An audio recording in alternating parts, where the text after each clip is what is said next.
Hello everyone, आप देख रहे हैं my YouTube channel Lakhnavi gardener. मेरे चैनल पर आप सभी का बहुत बहुत स्वागत करती हूं। दोस्तों, आज का वीडियो है एडेनियम के बारे में। कई लोगों के कमेंट्स आए कि मैम, आपके एडेनियम में ऐसी क्या चीज़ है कि आप क्या इस्तेमाल करती हैं जो इतनी अच्छी फ्लावरिंग होती है। मेरे प्लांटों में तो कोई फ्लावरिंग इस तरह से नहीं हो रही है।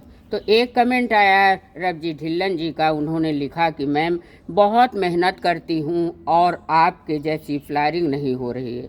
तो मैं आपको बता दूं ढिल्लन जी कि कई कारण होते हैं एकदम से अच्छे से फूल ना आने का। तो सही जानकारी ना होने की वजह से भी हम सभी अपने प्लांटों पर फूल पाने से वंचित रह जाते हैं। हमारे एडेनियम फ्लावर प्लांट कुछ के टेक केयर होती है, कुछ जानकारियां हैं जिसको बहुत ज़रूरी है। अप्रैल मई के महीने में भी इनका अप्रैल और मार्च से लेकर और पूरा नवंबर तक बहुत अच्छी फ्लावरिंग का पीक टाइम होता है।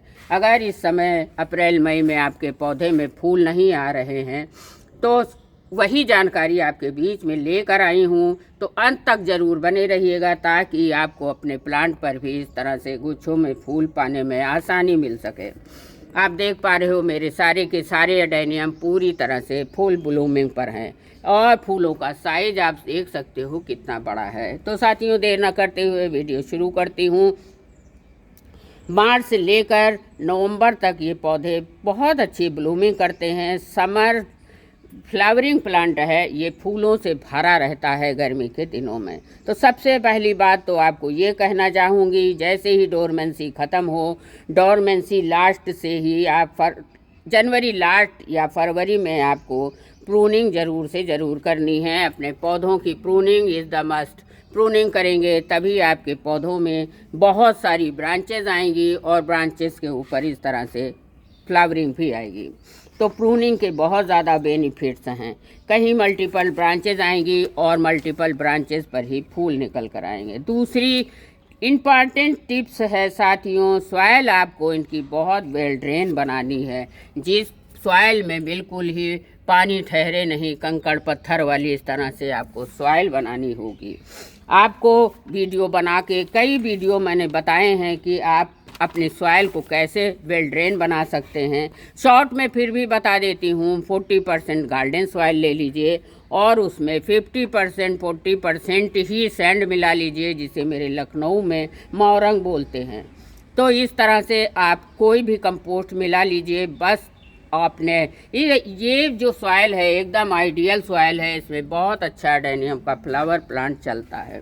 ध्यान रहे, जब भी सॉइल बनाएं 1 चम्मच बोन मील ज़रूर से ज़रूर मिलाएं और साफ पाउडर भी मिलाना ना भूलें।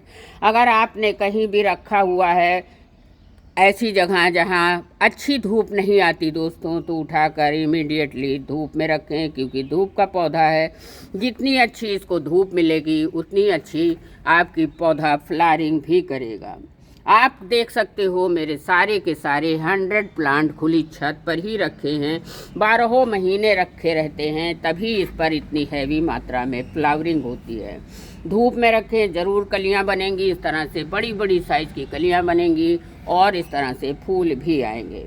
अब आती है महत्वपूर्ण भूमिका साथियों एडेनियम में वाटरिंग की। अगर वाटरिंग का शेड्यूल हम सभी ने समझ लिया, एडेनियम का प्लांट आपका इतनी तेज़ी से ग्रोथ करेगा और 10 के 10 महीने फूलों से लदा रहेगा। धूप गर्मी से इसको कोई प्रॉब्लम नहीं है। ज़्यादा प्रॉब्लम एडेनियम के प्लांट को दोस्तों वाटरिंग से है। पानी की कमी से कभी नहीं मरता आपका एडेनियम। सूख जाएगा, शिंक हो जाएगा, लेकिन मरेगा नहीं। तो गर्मी के दिनों में आपको करना क्या है, सर्दी के दिनों जैसी गलती नहीं करनी है। हम विंटर्स में जो 15-20 दिन में पानी देते हैं, कई लोग कहते हैं पानी की ज़रूरत नहीं है। दोस्तों नहीं, अगर आप पानी नहीं देंगे समय पर गर्मी के दिनों में, देखिए मैंने अभी सुबह पानी दिया है और सारा पानी सूख गया है। तो पानी नहीं कम देंगे तो इनकी जो कॉडेक्स हैं वो शिंक हो जाएंगे और फिर बड़ी मुश्किल से इनके शिंक वाले कॉडेक्स सब सुधर पाते हैं। तो हमको गर्मी के दिनों में मई जून में रेगुलर वाटरिंग करनी है, वरना इनका कॉडेक्स बिल्कुल सुकड़ जाएगा। लेकिन हाँ, एक इम्पॉर्टेंट ज़रूरी बात है कि ओवर वाटरिंग आपको बिल्कुल नहीं करनी है। पानी इतना दें जितना नीचे तक सूख ले, और नीचे का ड्रेनेज होल पर आपको बहुत फोकस करना है। आप देख सकते हो 2 से अधिक ड्रेनेज होल होंगे, कभी भी अडेनियम आपका ख़राब नहीं होगा। तो इस तरह से आपको अपने अडेनियम की केयर बहुत करनी है, विशेष ध्यान पानी का ही देना है। आप देख पा रहे होंगे ये कटिंग से लगे पौधे हैं मेरे, इस पर पत्तियां ही नहीं हैं, कितनी कम पत्तियां हैं और फूल कितने अधिक हैं। तो अगर इस तरह से आपको पाना है, ओवर वाटरिंग से पत्तियां बहुत ज़्यादा हो जाती हैं, फूल बिल्कुल कम हो जाते हैं।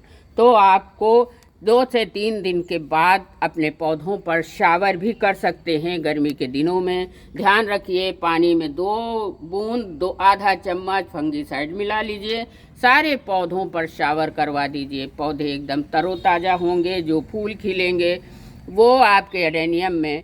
साथियों और प्लांट हैं, गुलाब हैं, बेला हैं, चमेली हैं, 2 दिन में स्पेल्ड हो जाते हैं। अडेनियम ऐसा प्लांट है, इसके फूल आपको कम से कम 15-20 दिन तक प्लांट पर इसी तरह से तरोताज़ा दिखेंगे। तो आपको पानी का बहुत ध्यान रखना है। प्लांट में पत्तियां ज़्यादा आएँ उसके लिए आपको छाया में नहीं रखना है, धूप में ही रखना है, ताकि आपके पत्तियों से ज़्यादा फूलों की मात्रा हो। जब प्लांट पर पत्तियां ज़्यादा होती हैं तो पौधा सारी एनर्जी पत्तियों को बड़ा करने में लगा देता है, फूल पर फोकस नहीं करता है। तो अगर आपके पौधे में पत्तियां बहुत ज़्यादा हो जाएं, ध्यान से देखिएगा, तो कुछ पत्तियां बीच बीच से हटा दीजिएगा, तो वहां से आपके कलियां बनने लगेंगी। थोड़े दिन पहले मैंने यहाँ से बहुत सारी पत्तियां हटाई थी और आप देखो पत्तियों के हटाते ही इस पर कली आना शुरू हो गई है। तो जैसे ही पत्तियां कम कर देंगे, कलियां प्रोड्यूस करना शुरू कर देगा पौधा। गुलाब के जैसा ही ये फूल है, कोई नहीं कह सकता कि ये गुलाब नहीं है। डेजर्ट रोज जैसा नाम है, वैसे ही इसकी क्वालिटी भी है। साथियों, ये पौधा मेरा 2-2.5 साल पुराना है और इस पर बहुत ज़्यादा हेल्दी पौधा है। कैसे मैंने इतना हेल्दी बनाया, कई वीडियो आपके बीच में शेयर कर चुकी हूँ। हमारे अडेनियम में हैवी ब्लूमिंग का राज है सबसे पहले कि लास्ट फरवरी या फरवरी मिड में मैं इनकी हार्ड प्रूनिंग करती हूँ। आपके सामने प्रूनिंग वाला पौधा भी लेके बैठी हूँ। फरवरी में मैं इनकी हार्ड प्रूनिंग भी कर देती हूँ, और जिससे होता यह है 1 हफ्ते में इनकी रिपोर्टिंग भी करती हूँ। प्रूनिंग के 1 हफ्ते बाद ही रिपोर्टिंग करनी है आपको, इमीडिएटली नहीं करनी है कि तुरंत ही रिपोर्टिंग कर दें। जो भी मीडिया बनाएं आप, सैंडी बनाएं, उसमें बोन मील ज़रूर से ज़रूर मिलाएं। बोन मील मिलाने का बेनिफिट ये होगा कि तुरंत ही तो 4-5 दिन में फुटाव आने शुरू हो जाएंगे। ये देखिए 10 ही दिन हुआ है इसकी प्रूनिंग की और फुटाव आप देख सकते हो। तो जब भी आप प्रूनिंग करें, रिपोर्टिंग करें, तो उसमें बोन मील ज़रूर से ज़रूर मिलाएं। हमारे अडेनियम की ग्रोथ के लिए, फ्लावरिंग के लिए ये बोन मील जो होता है फास्फोरस का बहुत अच्छा सोर्स होता है, और सारे न्यूट्रिशन बोन मील में पाए जाते हैं ज़्यादा फूल पाने के लिए। साथियों, सबसे लास्ट चेतावनी आपको ये है कि कई लोग ये करते हैं कि फूल ज़्यादा आए और जल्दी जल्दी आए, उसके लिए वो बहुत जल्दी फर्टिलाइज़र डालना शुरू कर देते हैं। फिर बोलते हैं मैम हमारे प्लांट ख़राब हो गए। तो साथियों, आपको बस महीने में 1 ही बार देना है। बड़े पौधों में 1 चम्मच, छोटे पौधों में आधा चम्मच ही देना है। जब भी आप दें थोड़ा मिट्टी को साफ़ कर लें, गुड़ाई करके ही आपको थोड़ी बहुत घास फूस हो वो निकाल देना है, फिर ही फर्टिलाइज़र देना है। फ्लावरिंग इतना अगर आप कर लेंगे तो गर्मी भर आपको फूल देता रहेगा। आपके पौधों में फूल आने से कोई रोक नहीं सकता है। मैं गारंटी लेती हूँ, अगर आपने इतनी प्रोसेस कर ली और अपने पौधों में ओवर वाटरिंग नहीं की, धूप में रख दिया, तो आपको गारंटी लेती हूँ फूल ज़रूर से ज़रूर आएंगे। फूलों का साइज भी इतना बड़ा होगा। दोस्तों, आशा करती हूँ। और हाँ, हफ्ते में 1 बार, सप्ताह में 1 बार एंटी फंगल पाउडर को घोलकर आप मिट्टी में भी डालें और ऊपर भी स्प्रे करें। तो इस तरह से आपके पौधे पर अभी मैंने आपको एक वीडियो डाला था, मदर प्लांट पर हमारे मिली बैग का अटैक हो गया था। कारण यह है कि साथियों बहुत सारे प्लांट हैं, कहीं नज़र से छूट गया, चेक नहीं कर पाई, मिली बग आके चिपक गए। फिर मैंने नीम ऑयल का छिड़काव किया तो फिर मिली बग ख़त्म हो गए। आशा करती हूँ आपको जानकारी अच्छी लगी होगी। अच्छी लगी है तो लाइक शेयर करिए, पहली बार जुड़े हैं तो सब्सक्राइब कर लीजिएगा। बहुत बहुत आपका आभार और धन्यवाद।